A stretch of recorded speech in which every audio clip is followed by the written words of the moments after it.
हाय focus, तो ये video के अंदर हम एक हाउसिंग फाइनेंस कंपनी को जो है उसका एक डिस्कशन करेंगे। अब ये जो हाउसिंग फाइनेंस कंपनी है ये एक स्मॉल कैप कंपनी है, इसलिए ये मुझे बड़ी अट्रैक्टिव लगती है। अब दूसरा रीज़न जो कि मुझे ये कंपनी बड़ी अट्रैक्टिव लगती है कि पूरे हाउसिंग फाइनेंस स्पेस में ये अकेली कंपनी है जो कि 30 to 35% का जो ग्रोथ है वो प्रॉमिस कर रही है। और अपनी जो लोन बुक है ये कंपनी बड़े फास्ट पेस पे ग्रो करते आ रही है।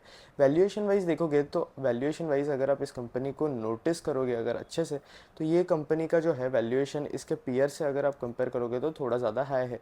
अब ये हाई वैल्यूएशन के पीछे भी एक रीज़न होता है। हाई वैल्यूएशन के पीछे का रीज़न ये है कि ये जो कंपनी है बड़े फास्ट पेस पे अपनी लोन बुक को जो है ग्रो कर रही है और कंटिन्यूस एक्सपांशन मोड के अंदर है। इसके साथ साथ ये कंपनी अपनी एसेट क्वालिटी भी मेंटेन करके चल रही है। अगर हम इस कंपनी का ओवरव्यू ले तो इसका AUM जो है अभी कुछ 6500 करोड़ के आसपास का है और AUM के अंदर 37% की ईयर ऑन ईयर ग्रोथ देखने मिली है।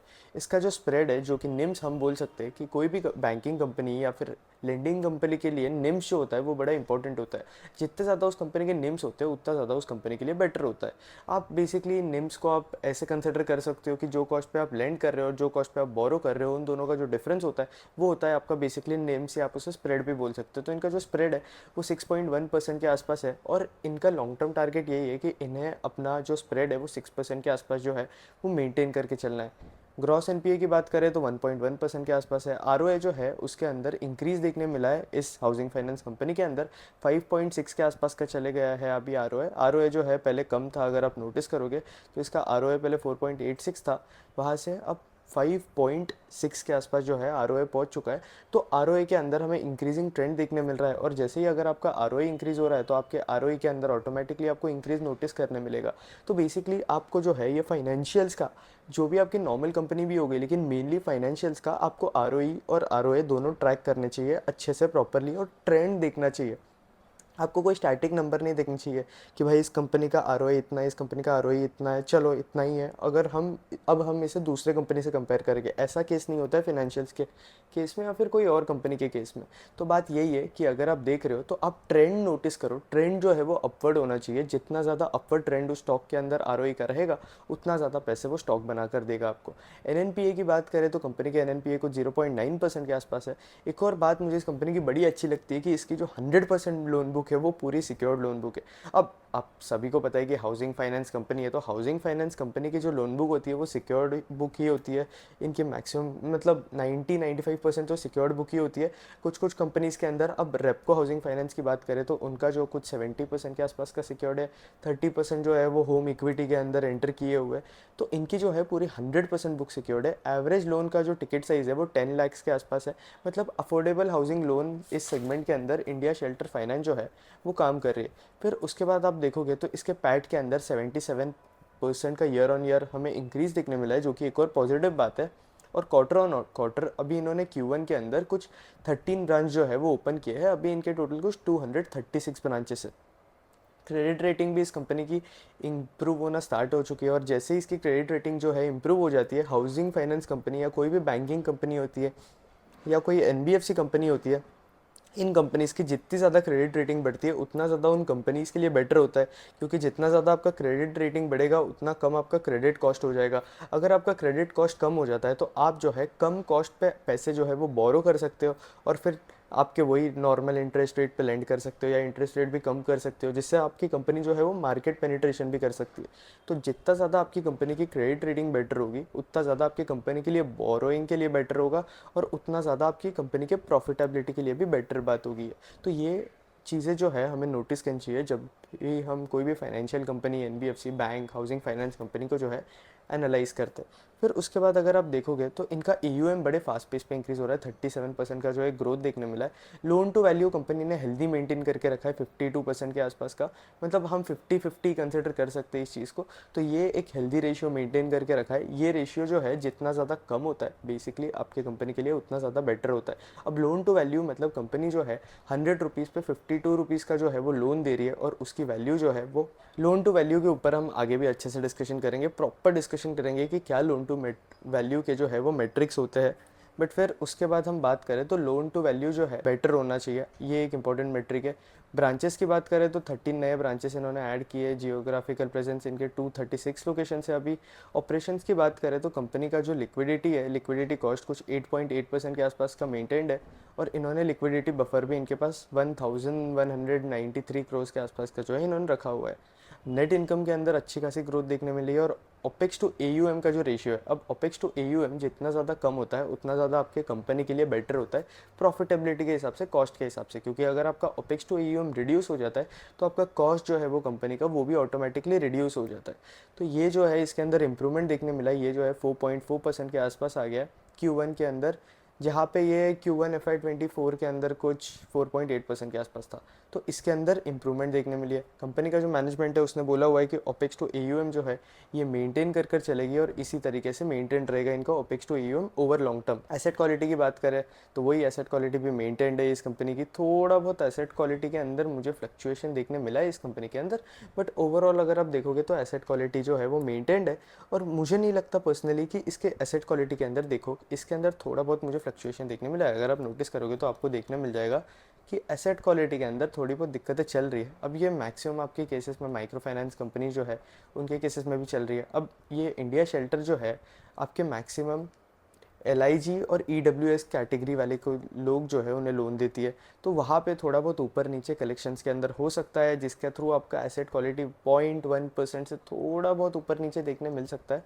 तो वो थोड़ा हमें देखने मिला है, कलेक्शन एफिशिएंसी के अंदर थोड़ा बहुत रिडक्शन देखने मिला है, लेकिन इतना ज़्यादा डिफरेंस नहीं पड़ेगा कॉस्ट ऑफ फंड्स के लिए, इस कंपनी के लिए कॉस्ट ऑफ बोरोइंग के लिए इतना ज़्यादा डिफरेंस नहीं पड़ेगा, क्योंकि आपका बेसिकली NHB से भी इस कंपनी का जो बोरोइंग है वो इंक्रीज़ हो रहा है। NHB मतलब नेशनल हाउसिंग, NHB अगर आप देखोगे तो NHB से भी इस कंपनी का बोरोइंग इंक्रीज़ हो रहा है, जो कि पॉजिटिव बात है।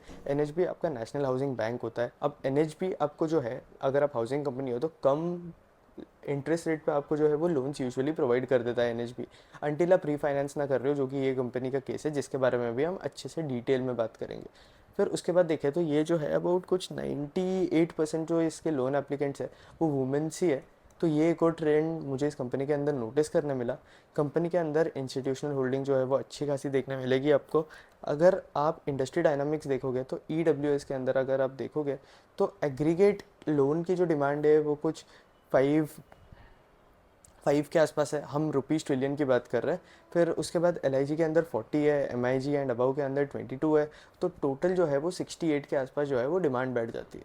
तो ग्रोथ जो है डिमांड के अंदर हमें कॉन्स्टेंटली देखने मिल रहा है। डिसबर्समेंट, मेरे को एक और चीज़ इस कंपनी के बारे में आपको हाईलाइट करनी है कि AUM के अंदर 37% का ग्रोथ देखने मिला है लोन बुक के अंदर, बट आपका डिसबर्समेंट के अंदर जो है वो सिर्फ 23% का जो है वो ग्रोथ देखने मिला है। अब चलो Q1 FY25 है, Q1 जो होता है फाइनेंस क्वार्टर होता है, जो भी Q1 का कोई भी फाइनेंशियल के लिए सबसे ख़राब क्वार्टर होता है। कोई भी फाइनेंशियल जो है Q1 के अंदर अच्छा परफॉर्म नहीं करता है, आपका बैंक हो, स्मॉल फाइनेंस बैंक हो, NBFC हो, हाउसिंग फाइनेंस कंपनी हो, तो ये कोई भी Q1 के अंदर जितना मैंने नोटिस किया है मैक्सिमम केसेस में परफॉर्म अच्छा नहीं करते हैं ये। तो ये एक चीज़ जो है वो नोटिस करने लायक है। तो Q1 का हम इतना ज़्यादा कंसिडर नहीं कर सकते कि भाई डिसबर्समेंट्स एकदम कम हो गए, तो वो भी एक रीज़न है कि भाई Q1 के अंदर कंपनीज अच्छा परफॉर्म नहीं करती है। अब देखते हैं कि Q2 और Q3 के अंदर ये जो कंपनी है इस चीज़ को कैसे कवर अप करती है। कलेक्शन एफिशिएंसी अगर आप Q1 FY24 को Q1 FY25 से कंपेयर करोगे तो आपको 1% का एक रिडक्शन देखने मिला है। अब ये बहुत ज़्यादा रिडक्शन नहीं है, बट थोड़ा बहुत रिडक्शन है। तो ये सब चीज़ें जो है आपके क्रेडिट कॉस्ट को अफेक्ट करती है, आपकी प्रॉफिटेबिलिटी को अफेक्ट करती है। तो ये सब चीज़ों को जो है आपको प्रॉपरली मॉनिटर करके रखनी चाहिए, क्योंकि जितनी ज़्यादा ये कंपनीज़ की चीज़ें हैं, ये सब मेट्रिक्स होते हैं, कलेक्शन एफिशिएंसी वगैरह वो कम होने लगता है, एसेट क्वालिटी ख़राब होने लगती है, तो आपकी प्रॉफिटेबिलिटी भी ख़राब होने लगती है। और फिर जैसे ही प्रॉफिटेबिलिटी ख़राब हुई, लोन बुक की ग्रोथ जो है वो भी रिड्यूस होनी स्टार्ट हो जाती है, एसेट क्वालिटी भी ख़राब हो जाता है। तो ओवरऑल एक वाटरफॉल इफेक्ट होता है फिनेंशियल्स के ऊपर। तो फिनेंशियल्स के ऊपर एसेट क्वालिटी मॉनिटर करना और मेंटेन करना एक बहुत इंपॉर्टेंट मेट्रिक है। फिर इसके बाद बात करें तो कंपनी की जो है अभी पैन इंडिया प्रेजेंस है। मैक्सिमम इनकी जो प्रेजेंस थी वो पहले राजस्थान के अंदर थी, बट अब जो है कंपनी डाइवर्सिफाई कर चुकी है। राजस्थान के अंदर 13% है, फिर उसके बाद महाराष्ट्र आता है, फिर MP आता है, फिर उसके बाद UP आता है, फिर कर्नाटका, गुजरात और फिर बाकी स्टेट्स आ जाते हैं। अभी भी कंपनी की जो मैक्सिमम प्रेजेंस है वो राजस्थान के अंदर ही है, और फिर उसके बाद महाराष्ट्र और MP के अंदर है। अगर आप इनका लोन बुक का ब्रेकअप देखोगे तो लोन बुक के ब्रेकअप के अंदर हम नोटिस कर सकते हैं कि लोन अगेंस्ट प्रॉपर्टी जो है वो 41% के आसपास है, और होम लोन जो है वो 59% के आसपास है। जिन्हें भी लोन दिया है, out of 70% people are self employed और 28 लोग 28% लोग जो है वो सैलरीड क्लास ऑफ पीपल है। ये जो कंपनी है इंडिया शेल्टर फाइनेंस, अब ये मैक्सिमम केसेस में लोन कहाँ देती है, आपके T3 सिटीज़ हो गए और आपके T2 सिटीज़ हो गए, वहाँ ही ये मैक्सिमम लोन्स देती है। इनका काम ये नहीं है कि ये T1 सिटीज़ में जाके हाउसिंग लोन्स दे, क्योंकि आपका बेसिकली T3 और T2 सिटीज़ के अंदर इसका जो पेनिट्रेशन है वो ज़्यादा है, ये वहाँ ग्रो कर रही है, क्योंकि बेसिकली जैसे कि मैंने आपको पहले ही बताया कि ये जो कंपनी है ये अफोर्डेबल हाउसिंग फाइनेंस सेक्टर के अंदर है। तो अफोर्डेबल हाउसिंग फाइनेंस के अंदर आप मैक्सिमम लोन जो है वो T3 और T2 सिटीज़ के अंदर ही दे सकते हो। तो ब्रेकअप आप नोटिस करोगे तो 90% जो लोन बुक है वो T2 T3 सिटीज़ के अंदर ही पूरी कंसोलिडेट हो चुकी है। फिर उसके बाद अगर आप देखोगे तो कंपनी जो है 20 to 25 लाख के आसपास तक भी लोन देती है, बट वो ज़्यादा परसेंटेज पे नहीं है। मैक्सिमम जो इनके लोन से अगर आप देखोगे तो बिटवीन 5 to 10 लाख ही है, उससे ज़्यादा तो है नहीं, कुछ 40% बुक वैसी ही है। फिर उसके बाद अगर आप कंपेयर करोगे तो टेक वाइज भी ये जो कंपनी है वो परफॉर्म कर रही है अच्छे से। LTV मैंने बोला है कि कंपनी ने जो है वो 52% के आसपास का जो है वो मेंटेन करके रखा है। और अभी कोई भी फाइनेंशियल कंपनी हो, ये इतना ज़्यादा टेक इंटीग्रेट कर रहा है, बीट आपका कोई भी बैंक हो, IDFC बैंक भी बैंक्स के अंदर सबसे ज़्यादा बेटर टेक इंटीग्रेट कर रहा है जितना मैंने नोटिस किया है। तो ये फाइनेंशियल कंपनीज़ के अंदर क्या होता है कि जितना ज़्यादा आपके लिए लोन मिलना ईजी हो जाता है उतना ज़्यादा आपकी कंपनी के लिए बेटर होता है, क्योंकि लोगों को क्या चाहिए, कोई भी लोग ये नहीं चाहते, कोई भी बोरोवर ये नहीं चाहता है कि उसे लाइन में वेट करना पड़े, लोन्स के लिए वेट करना पड़े, कुछ टाइम बाद उसे लोन मिले, बहुत टाइम चेकिंग हो वगैरह हो उसकी, ये प्रोसीजर हो वो प्रोसीजर हो, किसी को ये सब नहीं चाहिए। हर एक इंसान को हसल फ्री लोन का प्रोसीजर चाहिए। तो उस हिसाब से ये जो है टेक्नोलॉजी पे भी फोकस कर रहा है कि आपको कुछ थोड़े टाइम में ही आपको जो लोन्स है वो मिल जाए प्रॉपर आपके टेस्टिंग वगैरह होने के बाद। तो मतलब ज़्यादा टाइम नहीं लगेगा। तो जितना ज़्यादा कम टाइम में आप लोन्स देते हो उतनी ज़्यादा आपकी कंपनी से लोन्स जो है वो जाना चालू हो जाते हैं, आपकी लोन बुक जो है वो ग्रो होना स्टार्ट हो जाती है और आपके डिसबर्समेंट्स भी उसी तरीके से ग्रो होते हैं। तो टेक्नोलॉजी आपकी कंपनी कैसे लेवरेज करती है उस पर भी डिपेंड करता है कि आपके लोन बुक का जो ग्रोथ है वो क्या होगा आगे। उसके बाद अगर आप देखोगे तो अगर मैं इंडिया शेल्टर को रेपको से कंपेयर करूँ तो इंडिया शेल्टर मुझे लॉट बेटर लगता है रेपको से, क्योंकि इंडिया शेल्टर का जो ग्रोथ है वो बहुत ज़्यादा है। 30 to 35% के आसपास का इन्होंने लॉन्ग टर्म टारगेट दे के रखा है। और कंपेयर टू जितनी भी बाकी हाउसिंग फाइनेंस को अगर मैं कंपेयर करूँ तो उनके हिसाब से इंडिया शेल्टर का जो है सबसे ज़्यादा बेस्ट टारगेट है। फिर उसके बाद बात करें तो 18% के आसपास की जो इनकी बोरोइंग है वो NHB से है, DA से कुछ 22% के आसपास है। फिर उसके बाद बैंक्स और FI से इनके कुछ दूसरे जो फाइनेंशियल इंस्टीट्यूशंस वगैरह है उनसे कुछ 53% के आसपास की जो है टोटल इनकी बोरोइंग है। तो एक और चीज़ है कि कॉस्ट ऑफ बोरोइंग के बारे में भी हमें बात करनी है कि एक और चीज़ जो कि मैनेजमेंट ने अपने कॉन कॉल के अंदर बोला है कि बैंक्स के अंदर अभी थोड़ी बहुत दिक्कतें चल रही है, तो इसलिए कॉस्ट ऑफ बोरोइंग जो है इनका जो बैंक से मिल रहा है वो थोड़ा ज़्यादा हाई है। और NHB से ये कंपनी जो है वो बोरो कर रही है, लेकिन ये नॉर्मल रीफाइनेंसिंग कर रही है उस लोन की। रीफाइनेंस के तरीके से ये जो कंपनी है ये उस NHB से बोरो कर रही है। तो इतना ज़्यादा डिफरेंस हमें आपके कॉस्ट ऑफ बोरोइंग के अंदर रिडक्शन के अंदर देखने नहीं मिला। फिर जैसे कि मैंने आपको पहले ही बताया, आपकी कंपनी जितना ज़्यादा क्रेडिट रेटिंग इंप्रूव करती है उतना ज़्यादा आपका कॉस्ट ऑफ बोरोइंग भी रिड्यूस होने लगता है। तो ये आपके फिनेंशियल के लिए एक बहुत इंपॉर्टेंट मैट्रिक और फैक्टर है। लिक्विडिटी पोजीशन, जैसे कि मैंने आपको पहले ही बताया, लिक्विडिटी पोजीशन इस कंपनी की जो है वो कंफर्टेबल है। और फिर उसके बाद अगर आप नोटिस करोगे तो प्रॉफिट आफ्टर टैक्स और इसकी इनकम जो है वो कॉन्स्टेंटली ग्रो हो रही है। अपनी लोन बुक को भी ये बड़े फास्ट पेस पे ग्रो कर रहा है। तो ये ग्रोथ वाली जो कंपनीज़ है ये मुझे पर्सनली बड़ी अट्रैक्टिव लगती है, क्योंकि ये कंपनीज़ अपने आप को बड़ी फास्ट ग्रो करती है और जितना ज़्यादा ये फास्ट ग्रो करेगी उतनी ज़्यादा इन कंपनीज़ की प्रॉफिटेबिलिटी है वो भी उतने फास्ट पेस पे इंक्रीज़ होते जाएगी। ये सब तो कर लिया हमने अभी इंडिया शेल्टर की बात। अब इंडिया शेल्टर के जो है कॉन कॉल का हम डिस्कशन कर लेते हैं, बात कर लेते हैं कि कंपनी के मैनेजमेंट ने क्या बोला है, और थोड़ी बहुत इंसाइट्स डिस्कस कर लेते हैं इस कंपनी के बारे में जो कि हमने थोड़ी बहुत इसके इन्वेस्टर्स PPT के अंदर मिस कर दी। बात करें तो कंपनी का जो है टोटल आपका LTV जो है 52% के आसपास है, जो कि गुड और सेफ नंबर है। फिर उसके बाद अगर आप नोटिस करोगे तो इंडिया का जो है अभी मॉर्टगेज टू GDP वाला जो रेशियो है वो बहुत ज़्यादा कम है as compare to other companies. तो उसके अंदर भी हमें अच्छा खासा ग्रोथ देखने मिल सकता है आगे आके। तो फाइनेंशियल कंपनीज़ इस चीज़ में बेटर परफॉर्म कर सकती है। और इसके साथ साथ आपकी जो गवर्नमेंट है वो भी बहुत सारी स्कीम्स वगैरह दे रही है। PMAY योजना भी थी अभी रिसेंटली जो कि आई थी, वो भी नए बहुत सारे स्कीम्स दे रही है जिसमें आपके अफोर्डेबल हाउसिंग के ऊपर फोकस किया गया है। बजट में भी इसके ऊपर बात की थी, अगर आप इसके कॉन कॉल में नोटिस करोगे तो बजट में भी अफोर्डेबल हाउसिंग के ऊपर बहुत ज़्यादा डिस्कशन हुआ था। तो ये सारी जो स्कीम्स है ये कंपनी को जो है वो बेनिफिट कर रही है। और फिर उसके बाद अगर आप देखोगे तो कंपनी का जो AUM है वो भी 6500 करोड़ को जो है वो क्रॉस हो चुका है। इनके टोटल 86,000 प्लस जो है वो कस्टमर्स है। इंटरनली आप देखोगे तो इनकी इन हाउस सोर्सिंग जो है वो 98% के आसपास है। और ये जो है ये कंपनी जो है कंजर्वेटिव अप्रोच फॉलो करती है, और अगर आप इस कंपनी का टारगेट देखोगे तो 37% से अभी जो है अभी इंक्रीज देखने मिला है, लेकिन लॉन्ग टर्म टारगेट 30 to 35% वाला ही है। मार्जिन का टारगेट इस कंपनी ने दिया है कुछ 6% के आसपास का मेंटेन करने का, तो आपके जो स्प्रेड रहेंगे एनआईएम्स वगैरह रहेंगे वो 6% के आसपास ही रहेंगे। फिर इसके बाद इन्होंने 40 या 42 ब्रांचेस के आसपास का कुछ ओपन करने का प्रॉमिस किया है इस साल के अंदर। तो आपको FY25 के ये ईयर के अंदर कुछ 42 ब्रांचेस दिखेंगे इंडिया शेल्टर के अलग अलग लोकेशन के अंदर। अब ये जो कंपनी है ये एक्सपांड कर रही है, ये अपना पेनिट्रेशन जो है वो इंक्रीज़ करते जा रही है, और आपकी बैंक, NBFC या आपकी कोई भी हाउसिंग फाइनेंस कंपनी हो, वो जितने ज़्यादा ब्रांचेस ओपन करते जाती है उतना ज़्यादा आपके कंपनी के लिए बेटर होता है, क्योंकि आपके बैंक या कोई भी कंपनी हो उसका रीच बढ़ जाता है, पेनिट्रेशन ऑटोमेटिकली इंक्रीज़ होने लगता है, ताकि आप ज़्यादा लोगों को लोन्स दे सको, आपके ज़्यादा जगह ब्रांचेस हो तो लोग भी आप लोगों के बारे में भी आपका जो है अवेयरनेस इंक्रीज़ हो जाता है, जिसकी वजह से आपका जो लोन बुक का ग्रोथ है वो ऑटोमेटिकली पिकअप करने लगता है।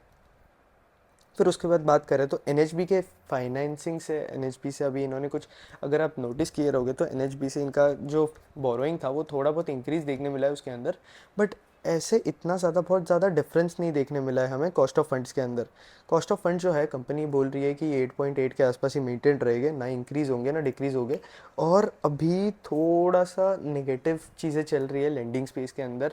आपकी RBI वगैरह, अभी RBI ने रिसेंटली रेट कट किया है, वो मैं मानता हूँ, तो इससे इंडिया शेल्टर जैसी जो कंपनीज है उन्हें अच्छा खासा फ़ायदा देखने मिल सकता है, क्योंकि इंडिया शेल्टर जो है बड़े फास्ट पेस पे ग्रो हो रही है।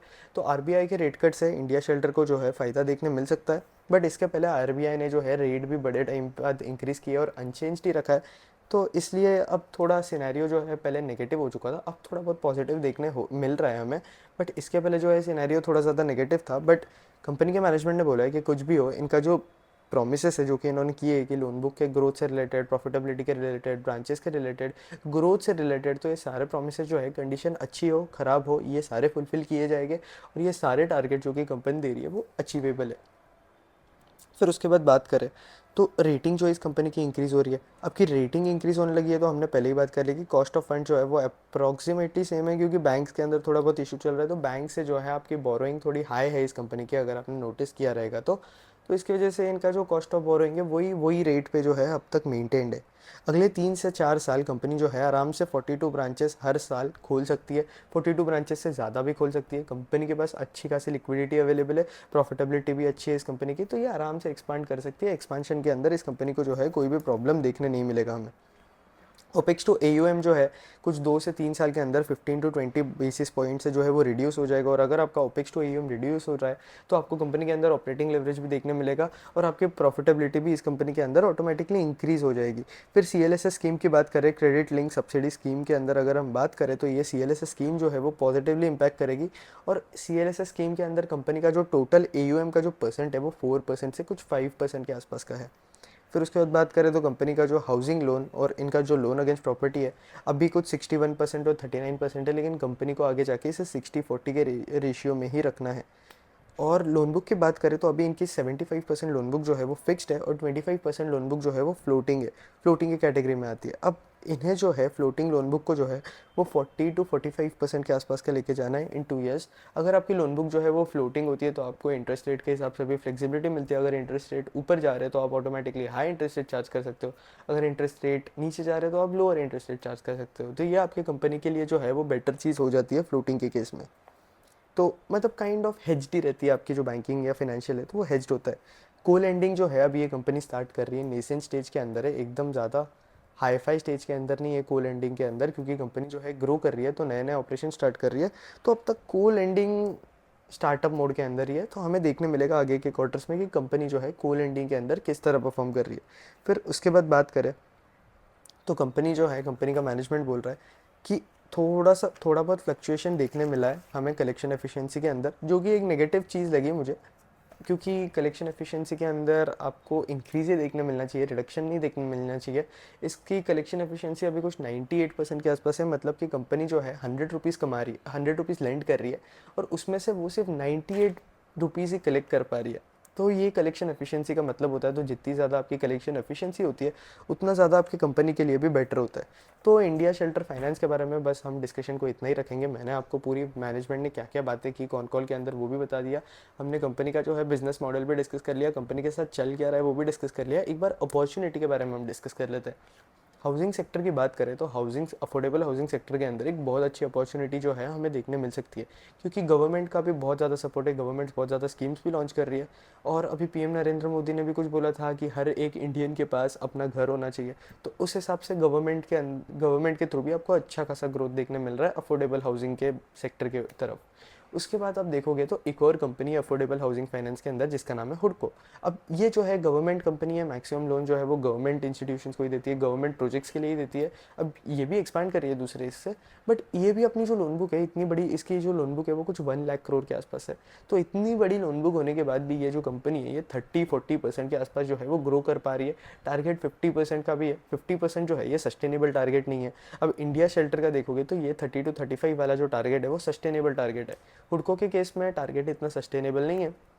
दूसरी भी हाउसिंग फाइनेंस कंपनीज को अगर आप देखोगे तो आवास है, एप्टस है, तो ऐसी जो ये आधार हाउसिंग फाइनेंस है, तो ये जो कंपनी है ये 20 to 25% के बीच में ही ग्रो करने का प्लान कर रही है, maximum 25 to 30। But India shelter finance जो है वो 30 to 35 के बीच में प्लान कर रही है। तो नंबर्स के हिसाब से मुझे इंडिया शेल्टर फाइनेंस जो है वो बहुत ज़्यादा बेटर लगती है कंपनी। अगर आप प्रॉफिटेबिलिटी के हिसाब से नोटिस करोगे तो इंडिया शेल्टर फाइनेंस जो है वो बेटर है। बाकी दूसरी हाउसिंग कंपनीज़ की बात करें जो कि LIC हाउसिंग फाइनेंस है, PNB हाउसिंग फाइनेंस है, तो ये जो कंपनी है इनका मार्केट कैप वगैरह ज़्यादा है। ऐसा नहीं बोल रहा हूँ कि मार्केट कैप ज़्यादा है तो कंपनी बुरी है, बट इनका जो लोन बुक का ग्रोथ है वो मुझे इंडिया शेल्टर से इतना ज़्यादा बेटर नहीं लगता है। बजाज हाउसिंग के लिए तो आप बहुत ज़्यादा हैवी वैल्यूएशन पे कर रहे हो, इतना ज़्यादा वैल्यूएशन तो वो डिजर्व भी नहीं करता है।